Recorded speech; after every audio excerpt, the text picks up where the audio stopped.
Nous devons ensemble avoir conscience que nul autre que nous-mêmes ne viendra sauver notre nation et que cela exige de chacun de nous une mobilisation tous azimuts.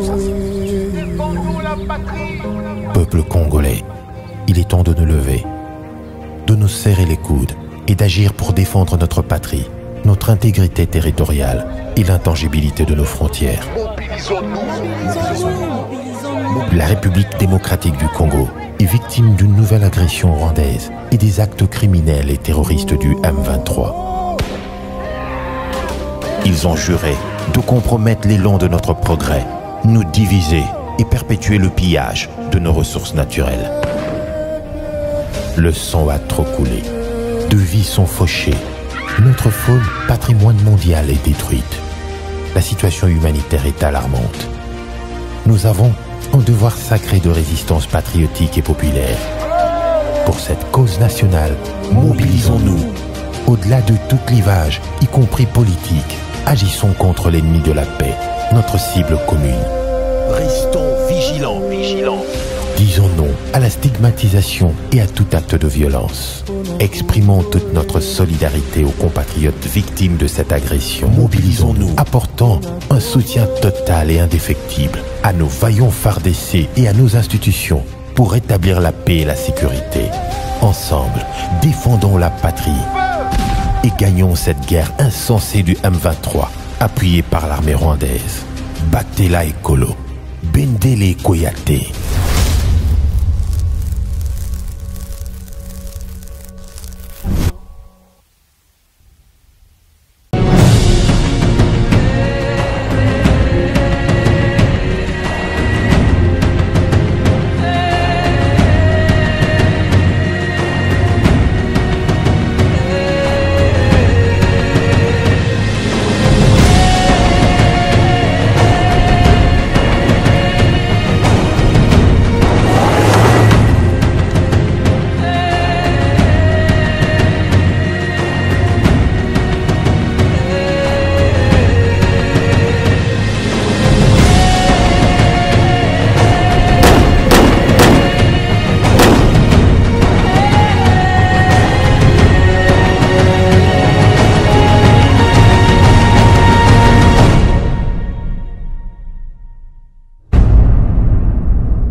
Après Nairobi 1, Nairobi 2, voilà Nairobi 3 qui s'est clôturé ce lundi. Les participants représentants des chefs d'État et de la société civile congolaise se sont accordés sur ce qu'il fallait réexaminer et corriger. Le rapport final comprend la compilation des différentes résolutions et recommandations. C'est le 5 décembre 2022. Ce lundi, en cette date, la République démocratique du Congo célèbre la journée nationale de l'arbre. L'arbre qui est très important dans la vie de l'homme et de l'atmosphère sur la planète Terre. Merci d'avoir choisi Digital Congo. Merci de nous avoir choisis pour vous informer. Bienvenue parmi nous. La troisième session des consultations de paix intercongolaises dirigée par la communauté de l'Afrique de l'Est, EAC en sigle, a clôturé ses travaux ce lundi 5 décembre 2022 à Nairobi au Kenya. Cette troisième phase fait suite à Nairobi 1 qui s'est tenue du 21 au 27 avril dernier et Nairobi 2 du 15 au 25 mai 2022 toujours. C'est pour parler de Nairobi 3. On connu la participation de près de 225 délégués pour le compte de la République démocratique du Congo. Il y en avait des représentants de la présidence, du PDD, RCS, des groupes armés, ainsi que les représentants de la société civile des provinces de l'Ituri, Nord Kivu, Maniema et Tanganyika. Cette troisième phase de pourparlers de Nairobi a tablé sur les changements nécessaires à apporter en vue de réexaminer Nairobi 1 et Nairobi 2. Après 7 jours d'intenses consultations, un rapport final comprenant la compilation des résolutions et des recommandations a été présenté à Nairobi. Sur place en République démocratique du Congo, alors que la guerre fait rage à l'est de la RDC, guerre que mène le Rwanda à la République démocratique du Congo sous couvert des Scipions, le M23, la solidarité s'organise en faveur des victimes de ces atrocités que nous impose l'armée rwandaise. Eh bien, ce lundi a effectivement démarré la campagne de solidarité nationale, campagne qui concerne principalement les Congolais victimes de ces guerres, mais également les Congolais victimes des groupes armés et aussi des conflits interethniques et catastrophes naturelles. L'objectif est de mobiliser près de 200 milliards de francs congolais. Bénédicte Ndembe. Très préoccupé à résorber la crise humanitaire qui secoue le pays à la suite de la guerre d'agression imposée à la RDC par le Rwanda sous le couvert du M23 et des catastrophes naturelles, notamment les provinces du Nord Kivu, Ituri, Mai-Ndombe, Kwilu, Kwango, Kinshasa et Équateur, le gouvernement de la République est sur tous les fronts pour répondre positivement à l'appel de la solidarité nationale lancé par le président de la République, Félix-Antoine Tshisekedi Tshilombo. C'est dans ce cadre que le Premier ministre congolais, Jean-Michel Sama Lukonde, a remis un chèque de 20 milliards de francs congolais au ministère des Affaires sociales, Action humanitaire et solidarité nationale, alors qu'il procédait ce lundi lors du lancement officiel de la campagne de solidarité nationale en faveur des Congolais victimes du drame humanitaire occasionné par la guerre d'agression rwandaise au Nord Kivu, des atrocités des groupes armés dans la province de l'Ituri, du conflit interethnique Tekeyaka dans la province de Mai-Ndombe et des catastrophes naturelles à l'Équateur, et ce, à travers le territoire national. L'objectif étant d'atteindre un montant symbolique de 200 milliards de francs congolais, équivalent à 100 millions de dollars américains, en raison d'un dollar minimum pour chaque Congolais. Sur place, les autres membres du gouvernement présent ont déposé un chèque de 400 millions de francs congolais pour répondre à cet appel. Le chef du gouvernement congolais a également invité toutes les couches de la population à s'approprier cet appel à la solidarité en apportant, et cela au travers des modalités mises en place pour la collecte de ces fonds, notamment à travers des comptes bancaires ouverts à la Raobank, à Equity BCDC et à la Tembe, mais également à travers le transfert mobile, Orange Money, Airtel Money, Vodacom M-Pesa et Afrimoni, signalant que le lancement de cette campagne coïncide avec la clôture officielle du deuil national décrété par le gouvernement de la République depuis le vendredi 2 décembre dernier en mémoire des victimes des massacres perpétrés par le Rwanda sous couvert du M23 à Kishishi au Nord Kivu. Soutient toujours aux forces armées de la République démocratique du Congo et contre le plan de balkanisation de la RDC, les fidèles catholiques de la paroisse Saint-Joseph de Bagata, victimes de plusieurs tueries et déplacements des populations, étaient également dans les rues. Cette marche de soutien au FARDC était aussi une marche pour dire non au conflit Tekeyaka qui a occasionné beaucoup de victimes, surtout internes et des déplacés. L'appel a été lancé par l'évêque du lieu, Benoît Desgroffes pour le reportage. Les fidèles catholiques du diocèse d'Okenge se sont mobilisés comme un seul homme pour dire non à la complicité de la communauté internationale face à l'agression rwandaise en disant la RDC n'est pas à vendre.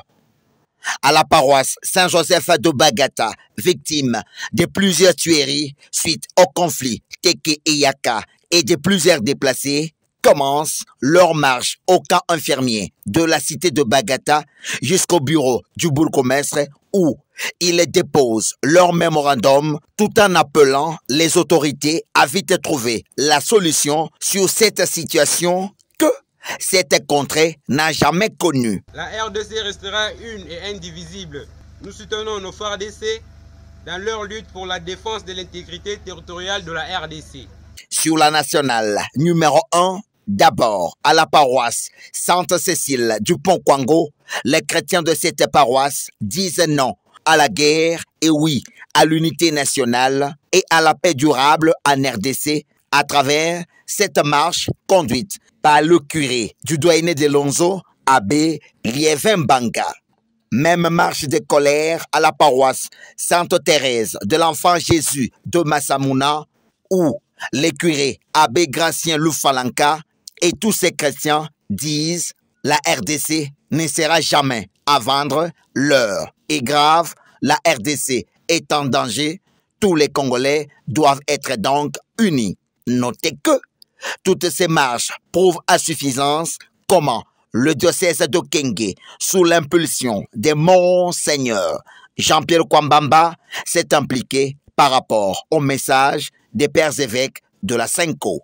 Et dans la province du Sud Kivu, une récente étude de l'école régionale de santé publique de l'Université catholique de Bukavu vient de révéler un taux de malnutrition chronique d'extrême sévérité dans 5 zones de santé de la province du Sud Kivu.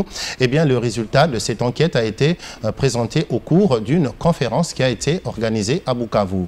Dans cette conférence de présentation des résultats, il a été clarifié que cette enquête menée en juillet 2022 dans les zones de santé de Mwana, Mobumbano, Kaziba, Nyangezi et Idjui a relevé un niveau de malnutrition inquiétante auprès des enfants de moins de 5 ans. Pour toutes ces zones de santé, elles ont une malnutrition aiguë au-delà de 5%.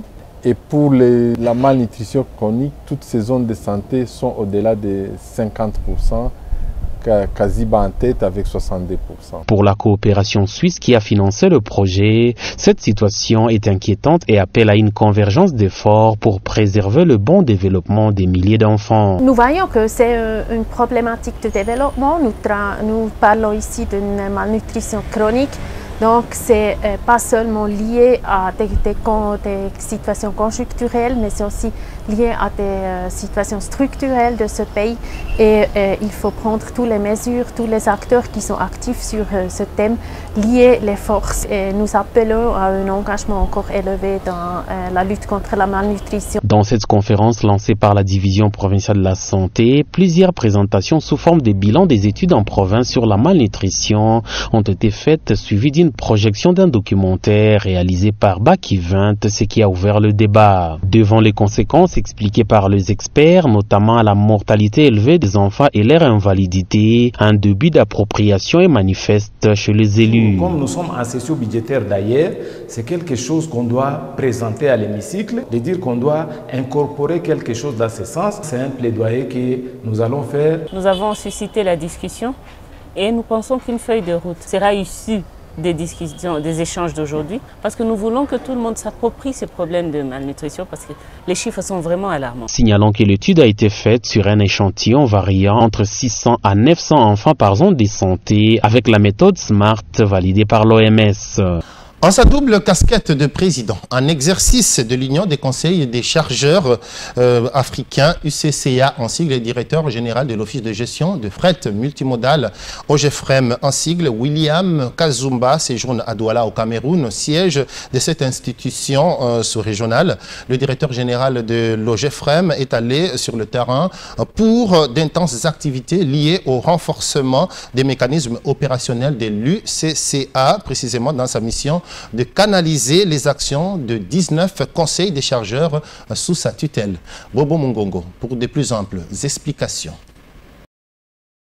En séjour de travail à Douala au Cameroun, le directeur général de l'Office de gestion du fret multimodal OGFREM, en sa qualité de président de l'Union des conseils des chargeurs africains, a été reçu avec sa délégation au siège de cette institution par le secrétaire général Giscard Liliane Ogula, avec qui ils ont échangé autour des activités menées par l'UCCA depuis les débuts du mandat de l'OGFREM à sa tête. 2 réunions du comité directeur ont été organisées à Kinshasa, dans lesquelles plusieurs résolutions et recommandations ont été prises dans le cadre des renforcements des mécanismes pouvant rendre plus efficace l'UCCA dans sa mission de canaliser les actions des 19 conseils des chargeurs africains membres de cette organisation. Le secrétaire général de l'UCCA, profitant de la présence de son président William Kazumba au siège de Douala, a demandé à ces derniers de s'impliquer afin d'inciter ses pairs à se mettre en ordre des cotisations et ainsi permettre à l'UCCA comme organisation sous-régionale d'avoir le moyen de sa politique pour diverses activités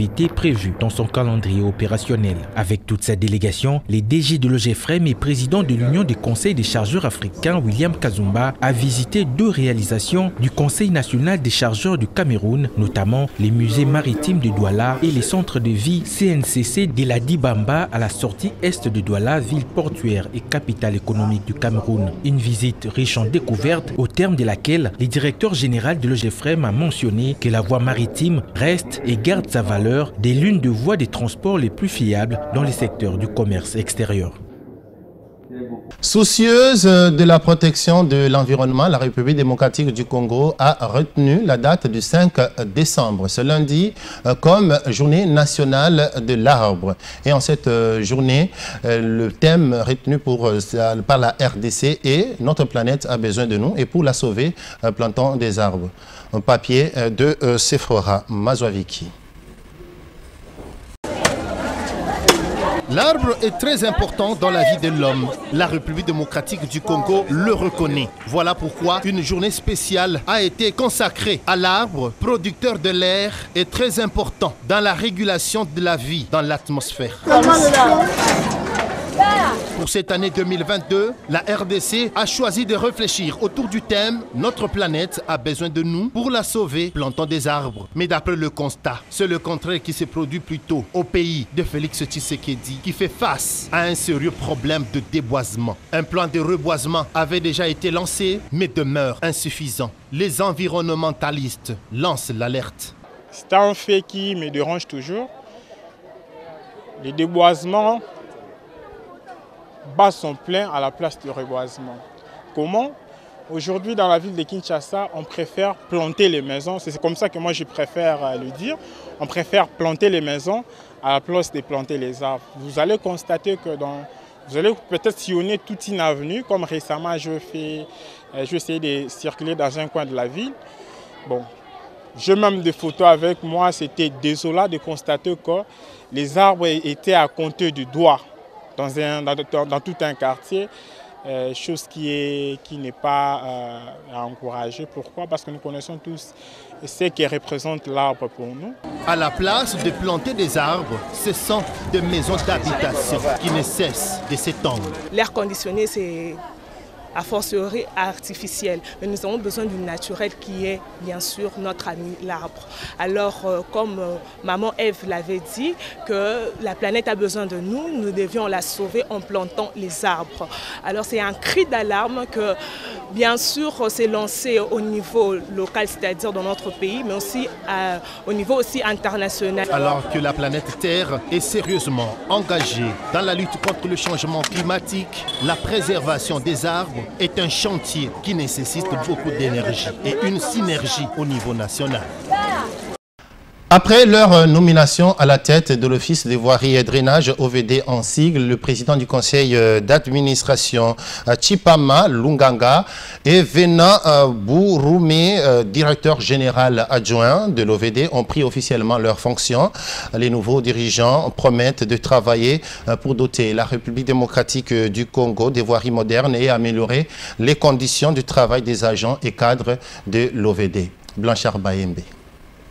Les nouveaux mandataires de l'Office des voiries et drainage OVD ont pris officiellement les fonctions ce lundi 5 décembre 2022 à Kinshasa. Le premier à prendre les bâtons des commandes est Tshipama Lunganga Martin, nouveau président du conseil d'administration de l'Office des voiries et drainage, en présence du directeur général de l'OVD Tumba Tshikela, reconduit à ses postes. Au nom du ministre d'État, ministre des Infrastructures et Travaux Publics, Georges Koshigimia, secrétaire général aux infrastructures et travaux publics, a présidé cette cérémonie. Après la lecture des procès-verbaux et la signature des documents de remise et reprise entre les trois parties, Tshipama Lunganga Martin, nouveau président du conseil d'administration, promet de relever les défis des infrastructures et améliorer les conditions de travail des agents et cadres de l'OVD. Avant toute chose, je voudrais rendre mes hommages les plus déférents à Monsieur le Président de la République,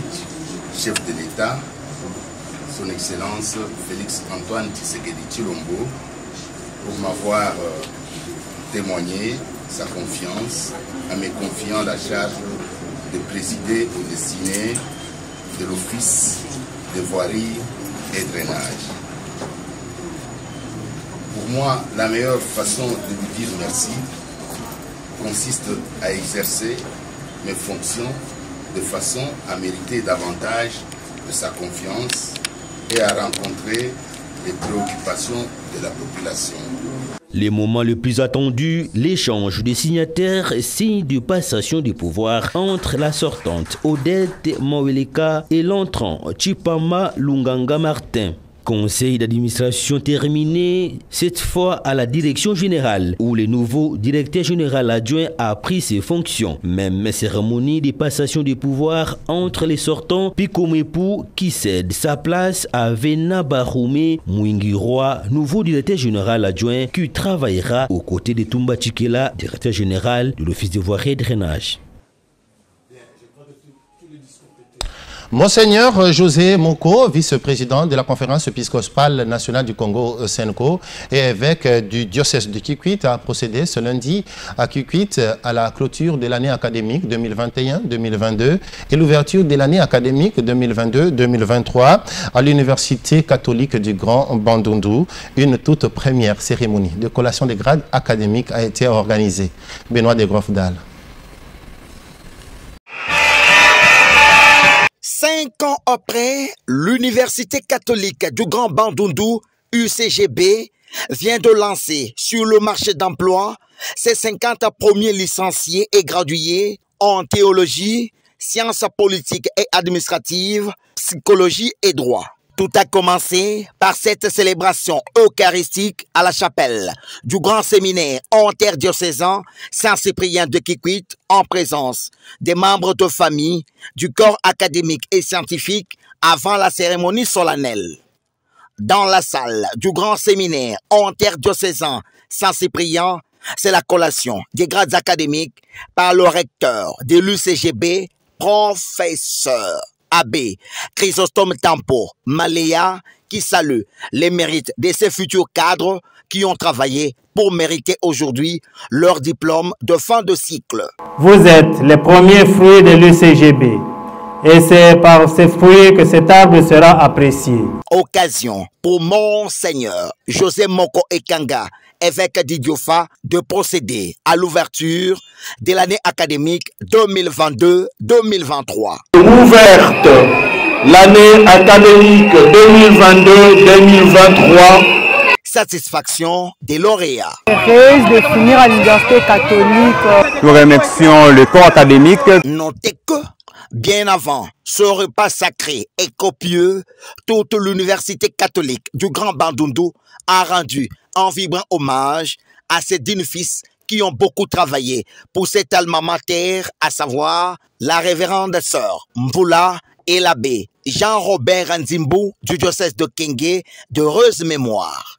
Et en dehors de nos frontières, un accord vient d'être signé pour une sortie de crise entre les civils et les militaires au pouvoir. Un accord salué par les États-Unis d'Amérique et leurs alliés, mais aussi la population soudanaise. Fifi Kouchipan pour le commentaire.